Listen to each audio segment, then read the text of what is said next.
what's going on in DC? Trump has not only crossed the Rubicon, he's already seized Rome. I'm not 100% certain because I don't actually know. I don't say that I'm certain about something unless and until I have information that is conclusive. It's not conclusive.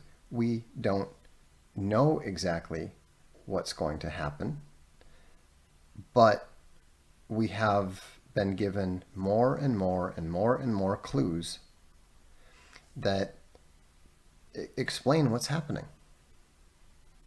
What was really frustrating to me, and part of why I decided to do a stupid question day, is because some of the I just couldn't take the stupidity being exhibited in some of the comments on my blog.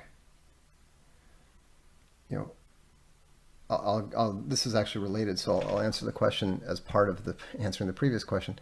What makes you say he's crossed it? It's very simple. There's 25,000 troops already in Washington, D.C. When they talked about Caesar crossing the Rubicon, he was literally leading his troops across that river. Please don't ask super chats because they're going to scroll out and I'll miss them. So, Jack, go ahead and remind me of that later. But crossing the Rubicon was Caesar leading the 3rd Legion, I think. I always mess this up. It was either the 3rd Legion or the 13th. It wasn't the 10th. But the point is that he was literally leading the Legion across the river to Rome. Donald Trump already has 25,000, supposedly now 35,000 troops in Washington, D.C. To put that in perspective, that is 4 to 5 times the number of troops that were used to invade Grenada. That there were 7,300 troops used to invade Grenada. There were 23,000 troops used to invade Panama. So we're talking about it's not show. You don't move that many troops for show. Furthermore, this is, and let's get back to what I was talking about the stupid questions, is, and another perspective, the entire Canadian regular army is about 20,000. The entire Canadian army plus its military reserves is about 39,000. So there's enough troops in Washington, D.C. to successfully invade and occupy Canada. That's not something that you do. That's not something that you do to parade. Okay? It's not some sort of show of force. Furthermore, here's the simplest question. People say, "Oh, well, the simplest explanation is that it's a show of force. It's to keep out the MAGA people from rioting." Okay, that's total utter nonsense. And it's very, very simple. Who is the commander of the National Guard? Who had to give the order for the National Guard to make this move?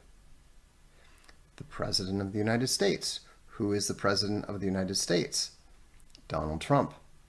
The troops are there in Washington because Donald Trump wanted them there. All right? Second,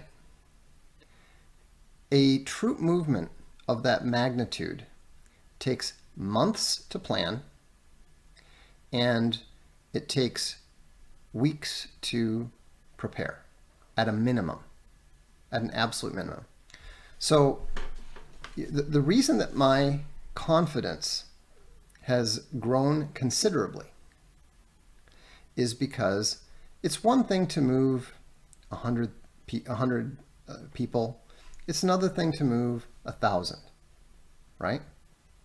But if you're going to have troop movements of this size, what that means is that this was planned at a bare minimum 6 months in advance. All right? There is a very, very fine strategic mind on the part of Team Trump. There are probably several. The deep state does not appear to have any equally high quality mind on this particular aspect of it, but they have the advantage of being servants of a supernatural intelligence. They have other weaknesses, but so when you see what's happening here, you just look at the interaction and you look at the kind of things that you can't deny. If you had been told, think about this for a second, and also try to remember what your perspective was 2 weeks ago. If you had been told 2 weeks ago, this is stupid question day, Nicholas. There is no point. Okay? I'm answering your stupid questions. Deal with it. If you had looked at this 2 weeks ago and someone had said, what would you conclude if you knew that there would be 35,000 troops in the United States that were sent to Washington, D.C., American troops? You would have assumed that it was Trump who sent them. He crossed the Rubicon. He was in control. And what people are failing to recognize here, I think, is that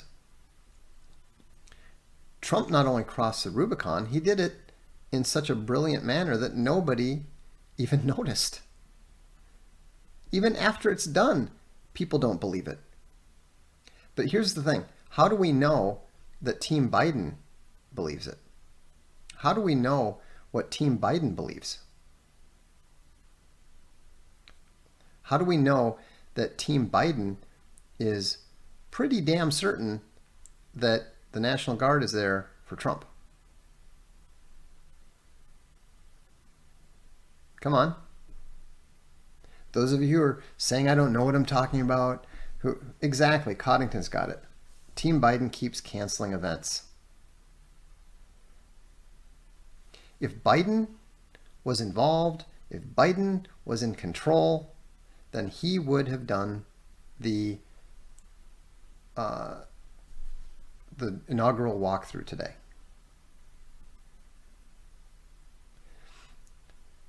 So that's where it gets interesting.